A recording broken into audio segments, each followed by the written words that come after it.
नमस्कार, आप देख रहे हैं कमोडिटी राउंडअप। मैं हूं मनीषा गुप्ता। बात आज करेंगे दाल की, जहां पर सूत्रों के हवाले से खबर है कि भारत सरकार यहां पर कई देशों से बातचीत में है और दालों का इंपोर्ट यहां पर बढ़ाया जा सकता है।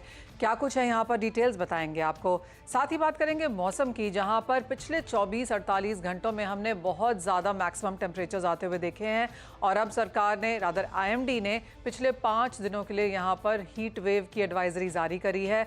काफ़ी सारी स्टेट्स इसकी चपेट में है, सेंट्रल से नॉर्दर्न इंडिया तक लेकर, तो चाहे वो पंजाब हरियाणा है या फिर गुजरात राजस्थान के कई पार्ट्स हैं, यूपी एमपी में भी कई पार्ट्स हैं और हिमाचल प्रदेश भी इसमें शामिल है। तो काफ़ी ज़्यादा टेम्परेचर की उम्मीद है। 45 to 47 डिग्रीज तक यहाँ पर पारा जा सकता है। साथ ही बात करेंगे यहाँ पर कच्चे तेल की, जो अब यहाँ पर गिरावट लगातार बनते हुए नजर आई है और 80 तक के भाव अब यहाँ पर बनने की कोशिश है। इस पर भी करेंगे चर्चा। इन सब पर बात करने के लिए हमारे साथ हैं स्काईमेट के मेट्रोलॉजी एंड क्लाइमेट चेंज के प्रेसिडेंट जीपी शर्मा, साथ ही India pulses and grain merchant association के चेयरमैन विमल कोठारी, गंगानगर कमोडिटी के एवीपी अमित खरे भी जुड़ेंगे हमारे साथ। शुरुआत यहाँ पर सबसे पहले दालों के साथ ही कर लेते हैं। जिस तरह की तेजी यहाँ पर भावों में बनती हुई नजर आई है, उसका सीधा असर यहाँ पर सरकार के तौर पर हमने इम्पैक्ट में आता हुआ देखा है। काफी सारे मेजर्स यहां पर ऑलरेडी लिए ही गए हैं और अब माना जा रहा है कि गवर्नमेंट टू गवर्नमेंट इंपोर्ट्स की बातचीत भी यहां पर है। अमित, कैसे देखते हैं overall agriculture as a sector? Because एक तरफ मौसम है, दूसरी तरफ आवक है, बाजार खरीफ पर नजर रखेगा, लेकिन साथ ही साथ दालें यहां पर एक थोड़ा सा कंसर्न लगातार सरकार के लिए रहेगी।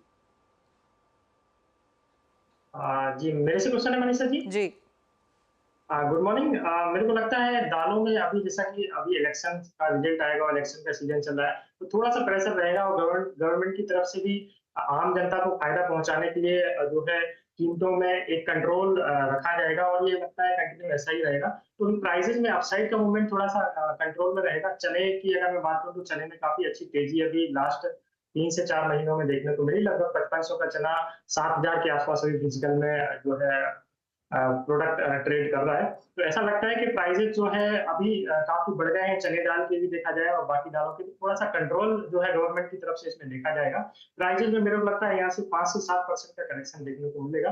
तो जिन लोगों के पास भी स्टॉक है या स्टॉक करने के लिए प्लान कर रहे हैं, तो थोड़ा सा वेट करना चाहिए। मेरे को लगता है 2 से 3 महीने अगर वेट करेंगे तो 5 से 7% का करेक्शन अभी यहाँ से मिल जाएगा। तो काफी अच्छे भाव वहां पर देखने को मिलेंगे। जी हाँ, भाव तो यहाँ पर ऊंचे हैं ही सभी दालों के, फिर चाहे वो उड़द है, तुअर है, चने में भी वही हाल है। और हमारे साथ अब आईपीजे के विमल कोठारी जी जुड़ चुके हैं। विमल जी नमस्कार, स्वागत है आपका। और दालों की ऐसी चिंता है, दालों की ऐसी सिनेरियो है कि यहाँ पर रोजाना एटलीस्ट 2-3 दिनों में एक हेडलाइन बनती हुई नजर आती है।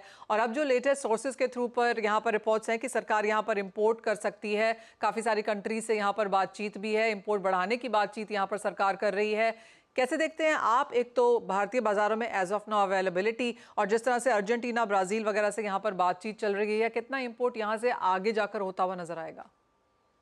धन्यवाद मनीषा जी, आपने मुझे आमंत्रित किया।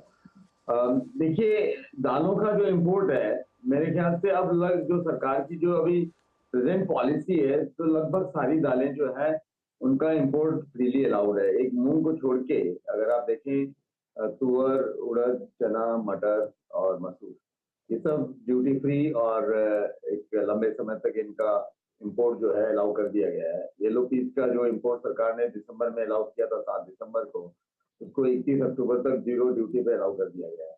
तो मुझे नहीं लगता कि ऐसा कोई अभी कि अब कोई ऐसा कदम बचा है कि जिसमें इंपोर्ट के लिए कदम उठाने की जरूरत है। ऑलरेडी जीरो ड्यूटी पे कंप्लीट ट्रीट कर दिया गया है।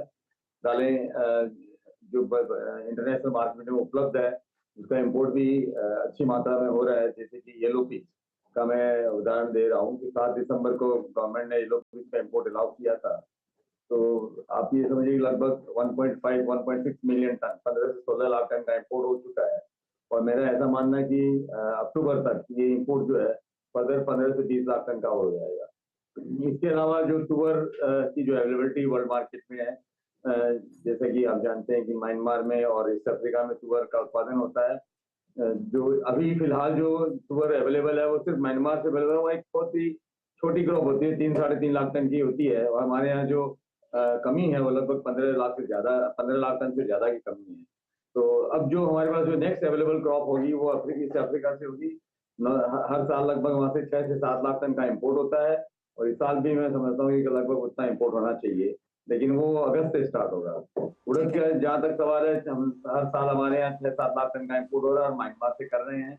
हाँ, आपने जो ब्राजील और अर्जेंटीना की बात की है, मैं आपको बता दूं कि आईसीजे ने 2023 में एमओयू साइन किया था ब्राजील की जो हमारी जो काउंटर पार्ट है इब्राफे कि वहाँ पे दालों का उत्पादन हो, और इस साल लगभग 50,000 टन के लगभग ब्लैक मापे का इंपोर्ट होने का अनुमान है वहाँ से, जो जून से स्टार्ट होगा। तो वर्ल्ड जहाँ भी दालें उपलब्ध है, सरकार ने चने का भी जीरो ड्यूटी पे जो 66% ड्यूटी उसको 0% कर दिया है। तो ऑस्ट्रेलिया थोड़ा बहुत चना है वो 1.5-2 लाख टन वो आ जाएगा, लेकिन बहुत लंबी मात्रा में चना अभी मिलेगा नहीं, क्योंकि ऑस्ट्रेलिया की जो नई क्रॉप है वो नवंबर, तो उसका जो शिपमेंट होंगे नवंबर दिसंबर में होंगे। जी, तो मुझे याद है विमल जी, आपने कहा था कि सरकार का जोर अभी भी ऐसा है कि बाहर के देश हमारे लिए ज्यादा दाल उगाएं। जो भारतीय बाजारों में जो भारतीय किसान हैं, आपको लगता है कुछ यहाँ पर इंसेंटिव देने की भी जरूरत है आगे जाके? आई मीन आई अंडरस्टैंड कि ये आज किया तो कल नहीं होगा, लेकिन एक स्ट्रक्चरल पॉलिसी क्या आपको लगता है दालों के लिए भारतीय बाजारों में बनाने की जरूरत है? बिल्कुल, हमारा सरकार का जो एक एजेंडा भी है कि भारत को दालों में आत्मनिर्भर होना चाहिए। पहले भी इससे बात हुई कि 2027 तक हमारे यहाँ हमारे जो सरकार की तरफ से जो अनाउंसमेंट भी हुआ कि 2027 तक हम आत्मनिर्भर होंगे। हालांकि उसपे वो एक बड़ा सब्जेक्टिव इशू है, क्योंकि देखिए हमारी जो दालें का जो उत्पादन होता है वो रेनफेड एरिया में होता है, और हम कम्प्लीटली दालों के उत्पादन के लिए रेनफेड एरिया मानसून पे डिपेंडेंट है। एक खराब से हमारा सारा जो सप्लाई का डायनामिक्स है वो बदल जाता है। इसलिए हमें एक लॉन्ग टर्म और एक बैलेंस पॉलिसी की जरूरत है। हम जो आपको बता दूं कि पिछले जनवरी से लेके 1 जनवरी 2023 से लेके अभी तक, मतलब आप समझिए 16-17 महीनों में सरकार ने कम से कम 11 नोटिफिकेशन दालों की पॉलिसी के लिए उन्होंने इशू किए हैं। तो मैं नहीं समझता हूँ कि ये नी जर्क पॉलिसी डिसीजन है ये हमारे लिए फायदेमंद होगा, क्योंकि देखिए हमारी जनसंख्या बढ़ रही है, हमारा उत्पाद, हमारी डिमांड बढ़ रही है, हमारा जीडीपी बढ़ रहा है, हमारी जो इनकम है वो राइज हो रही है। 2030 तक मुझे ऐसा मानना है कि हमें 40 मिलियन टन, लगभग 400 लाख टन दालें चाहिए। इसके लिए एक बैलेंस पॉलिसी चाहिए। हर 2 महीने में 3 महीने में एक पॉलिसी अनाउंसमेंट करते हैं। आज की जरूरत के मुताबिक हम पॉलिसी अनाउंस करते हैं, फिर पॉलिसी बनाते हैं। इससे हमें मदद नहीं मिलेगी। इसमें हमारे सबको, हमारे जितने स्टेक होल्डर्स है, हमारे फार्मर्स हैं, हमारे ट्रेड है, हमारी सरकार है, सबको नुकसान हो रहा है। तो मेरा ये एक अनुरोध होगा कि सरकार, और इसमें आईपीजी सरकार को इसमें जो भी सुझाव है हम देने को तैयार है। हमने बार-बार हम मिल भी रहे हैं सरकार से, हमारी मीटिंग्स भी होती है सेक्रेटरी लेवल पे, और हम उनको ये सुझाव दे रहे हैं कि आप एक लॉन्ग टर्म और एक बैलेंस पॉलिसी बनाएं।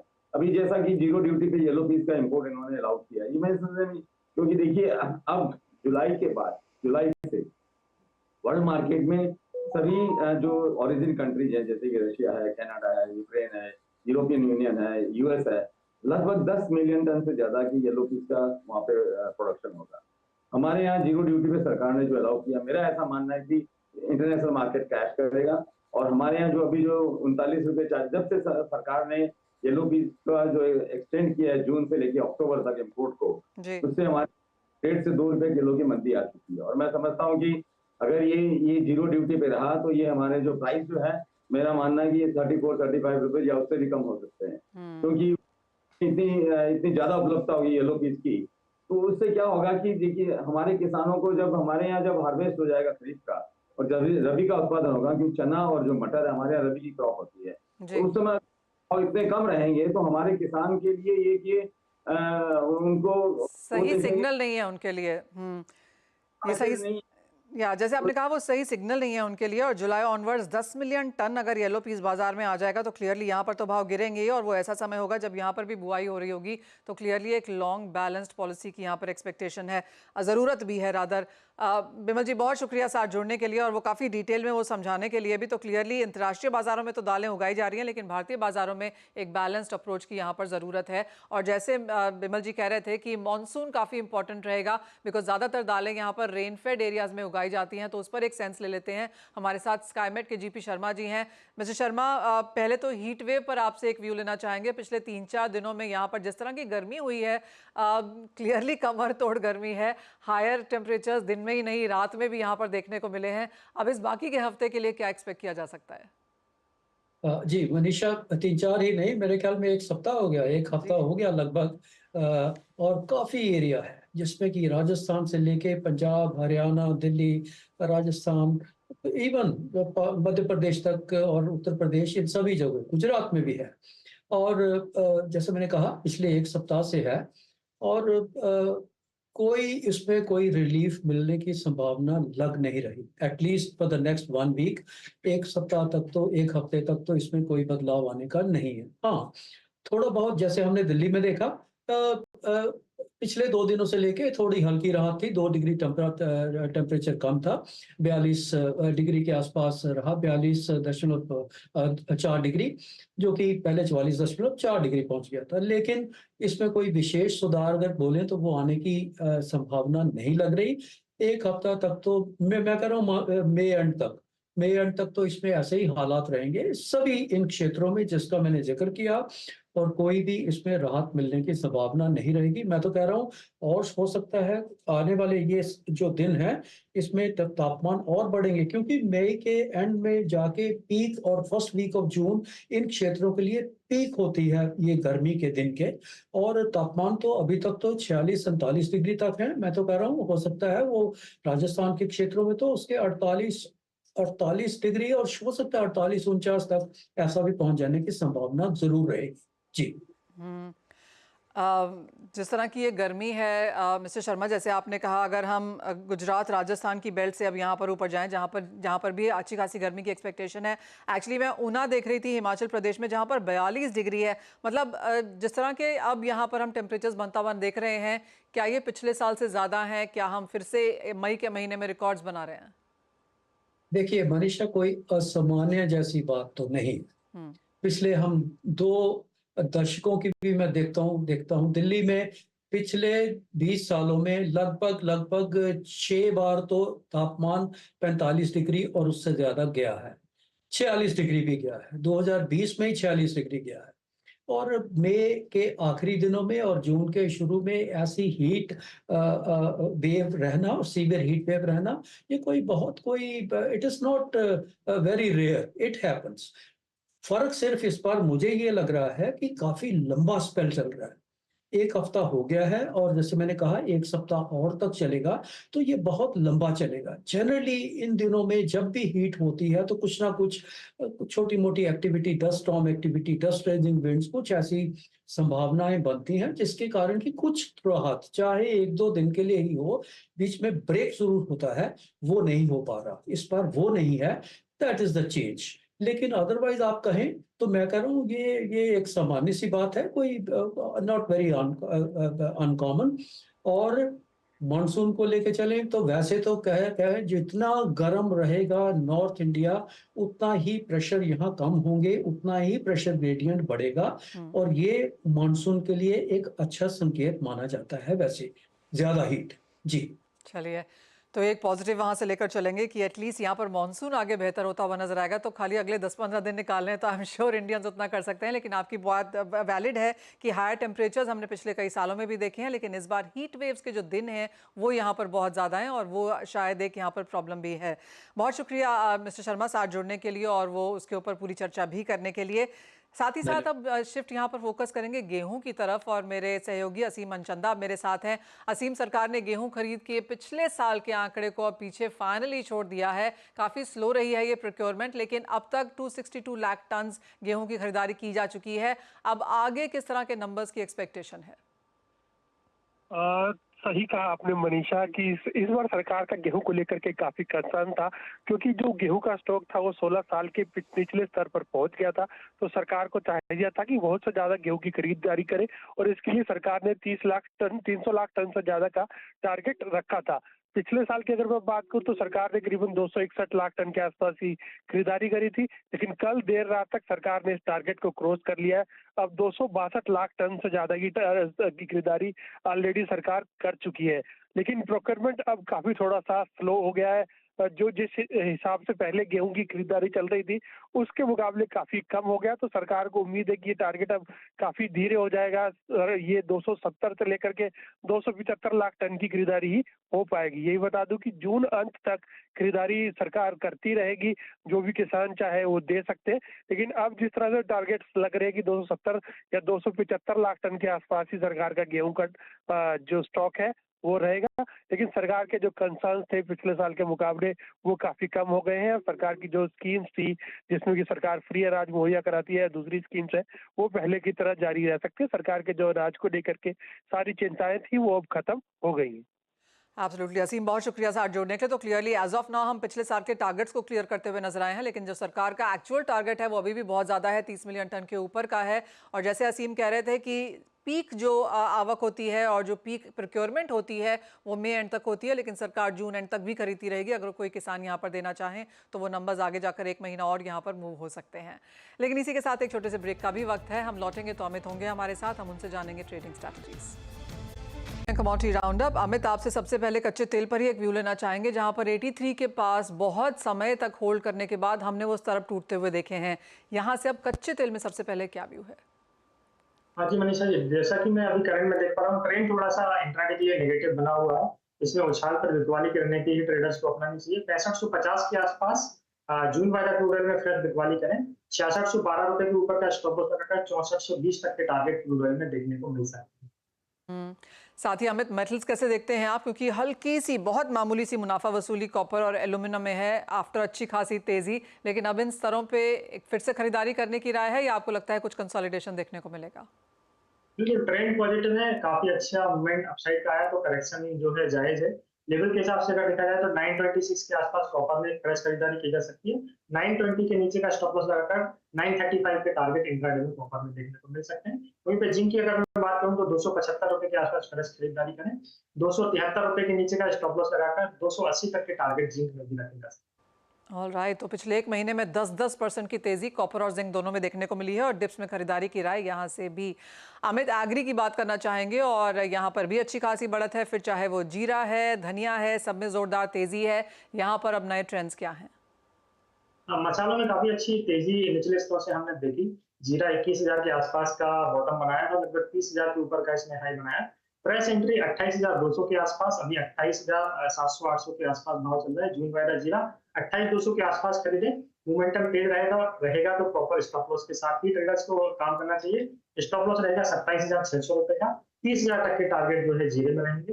वहीं पे धनिया की अगर मैं बात करूँ तो 7630-40 के आसपास का भाव है। 7500 के आसपास फ्रेश खरीदारी करें। 7300 का स्टॉप लॉस लगाकर 78 के टारगेट जो है धनिया में रखे जा सकते हैं। वहीं पे हल्दी वाला काफी अट्रैक्टिव नजर आ रहा है। इसका लॉन्ग टर्म चार्ट काफी जो है बुलिश है, तो इसमें फ्रेश एंट्री 18,700 के आसपास जून वाला हल्दी में करें। 18,000 रुपए का स्टॉप लॉस लगाकर 20,000 तक के टारगेट शॉर्ट टर्म में और 22,800 तक के टारगेट लॉन्ग टर्म में पीएमसी में भी देखने को मिल सकते हैं। ऑल राइट, और गुआर को बिल्कुल नहीं भूलना चाहिए क्योंकि तेजी वहां पर भी लौटी है। आपको लगता है खरीदारी के मौके यहाँ पर भी ढूंढे जा सकते हैं अमित? गुआर में देखा जाए तो अभी 200 रुपए की तेजी 3-4 दिनों में ऑलरेडी आ चुकी है, तो मेरे पता है 5580 के आसपास भाव है। 5600 के आसपास एक बार जिनके पास है मुनाफा बुक करना चाहिए। प्राइजेज अगर 5650 के ऊपर निकलते हैं तो इसमें आगे अच्छी तेजी देखने को मिलेगी, भाव 6000 तक के भी हो सकते हैं। लेकिन अभी हाल फिलहाल 5600 के आसपास मुनाफा बुक करें। 5400 के आसपास प्राइजेज वापस मिलते हैं तो फ्रेश खरीदारी की जा सकती है। ऑल राइट, और मैंने सोना चांदी बिल्कुल एंड के लिए रखा हुआ था क्योंकि यहाँ पर भी मुनाफा वसूली आज देखने को मिली है, लेकिन जिस तरह से पिछला हफ्ता और पिछला महीना देखा जाए अमित, चांदी एब्सोल्युटली सोने को आउट परफॉर्म करती हुई नजर आई है। क्या ये ट्रेंड्स आगे रह सकते हैं और अब यहाँ से क्या रेंज आप बनती हुई देखेंगे? बिल्कुल ट्रेंड काफी अट्रैक्टिव है, पॉजिटिव है, तो बाइंग की ही सलाह रहेगी। कल भी 1600-1700 पॉइंट चांदी डाउन ओपन हुई थी, उसके बाद मार्केट प्लस में आया था। आज नॉमिनल माइनस है, 94,200 के आसपास फ्रेश खरीदारी जुलाई वाला सिल्वर में करनी चाहिए। 93,500 रुपए के नीचे का स्टॉप लॉस लगाकर मेरे को लगता है 96,000 तक के टारगेट आज या कल के ट्रेडिंग सेशन में देखने को मिल सकते हैं। ओवरऑल अगर मैं बात करूं तो 99,000 तक के टारगेट सिल्वर में मेरे को लगता है जल्दी देखने को मिलेगी। गोल्ड की अगर मैं बात करूं तो 73,700 काफी अट्रैक्टिव और एंट्री पॉइंट है आज के लिए। वहां पे खरीदारी ट्रेडर्स को करनी चाहिए थोड़े से डिप्स पे। स्टॉप लॉस रहेगा 73,700 के नीचे का। 73,700 के आसपास खरीदना है। 73,500 रुपए का स्टॉप लॉस है। इंट्राडे का टारगेट मेरे को लगता है 74,300 रुपए तक का गोल्ड में देखने को मिल सकता है। ओके अमित, एक फाइनल सवाल, लाख रुपया चांदी में कब देखने को मिलेगा? मेरे को लगता है जुलाई के पहले पहले अपने को ये भाव सिल्वर में देखने को मिल सकता है। ऑल राइट, तो आने वाले 1.5 महीने में यहाँ पर लाख रुपया चांदी के लेवल्स आप इसी स्क्रीन पे शायद बनता हुआ देखेंगे। अमित का ये मानना है। अमित, बहुत शुक्रिया साथ जुड़ने के लिए। तो ये तो बात हुई कमोडिटीज़ की, लेकिन जाते जाते आपको बता दें कि अगर आपका भी किसी कमोडिटी में दिलचस्पी है तो उसमें कारोबार करना चाहते हैं तो CNBC आवाज़ आपके लिए कमोडिटी गुरुकुल के नाम से एक अनोखी पेशकश लेकर आया है। इस लाइव वेबिनार में देश और दुनिया के कमोडिटी बाजार के लीडर्स आपको मार्केट की हर छोटी बड़ी बारीकियों को सिखाएंगे। बाजार के टेक्निकल्स के साथ बड़े ट्रेंड्स को पहचानने के तरीके, मोमेंटम इंडिकेटर्स क्या होते हैं ये भी बताएंगे और उनके हिसाब से स्ट्रैटेजी कैसे बनाई जाती है, निवेश में कितना जोखिम शामिल है और उसे मैनेज कैसे करना है, और आपको अपने पोर्टफोलियो में कौन सी कमोडिटी और कितनी लेनी चाहिए। साथ ही एक्सपर्ट्स आपके हर सवाल के जवाब भी देंगे प्रैक्टिकल एग्जाम्पल्स के साथ। तो ये सब सीखने के लिए इस एक्सक्लूसिव वेबिनार का हिस्सा बनिए और लॉग इन करिए साथ दिए गए लिंक पर।